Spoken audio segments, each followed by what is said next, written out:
Early on, I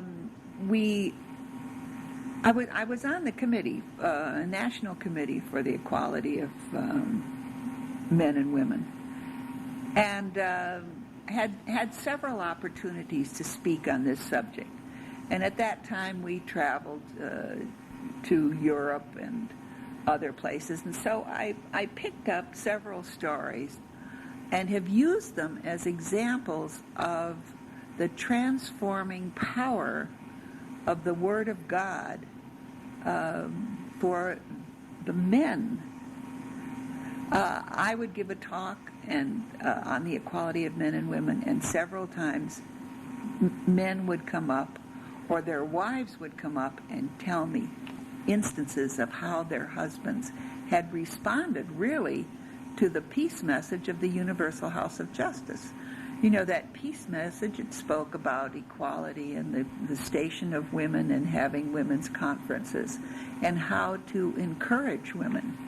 Well, I'd like to share some of these, a few of these stories with you because they're wonderful. We were in Luxembourg, and a large group, I would say almost 70 Persians came out to hear this talk about the equality of men and women. And after I told a few stories and talked about it, and Gordon had given a wonderful few minutes on equality,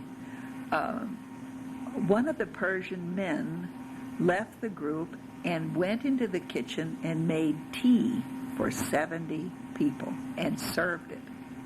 Well, afterwards, his wife got up and said she didn't know that he even knew how to make tea. And then 3 of his buddies came up and said, "Are you going to tell that story when you speak in different places?" And I said, "I certainly am." In Ireland, there was a Baha'i young man. They were humble, a humble couple. They didn't have money for vacations.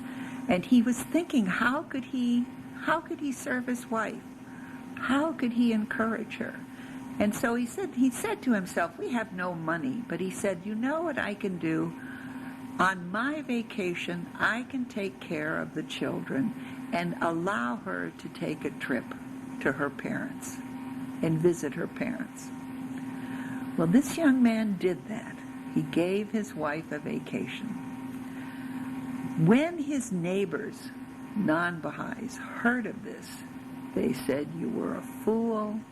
How could you do such a thing? She probably won't even come back."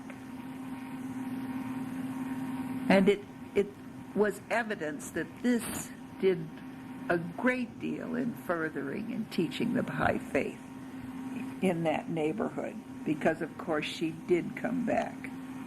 But the idea of doing that service was evidently unheard of.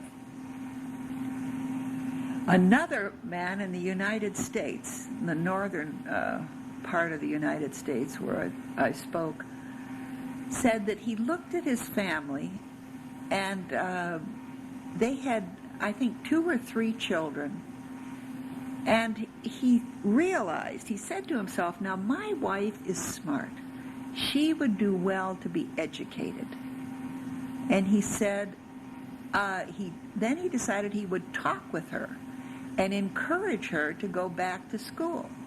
Now she was the one who was really making a goodly portion of the money that was coming into their house. And she worked very hard, and she, of course, wanted and needed things in her home. And she was truly reticent to quit her job and go to school. But they talked, and he persevered, and true, she was very bright, and so finally he talked her in to quitting her job. He, of course, would work. They would live on a lower standard until she had gotten her education. And that's what happened. She did. Well, when I told this story in the Netherlands, they said they ought to build a statue to this man. Also in the Netherlands, they mentioned the point that at a summer school, The men were asked if they wanted to consult separately from the women, and the men said, no, we want to consult with the women because we find when we consult with them, we are less competitive and less aggressive.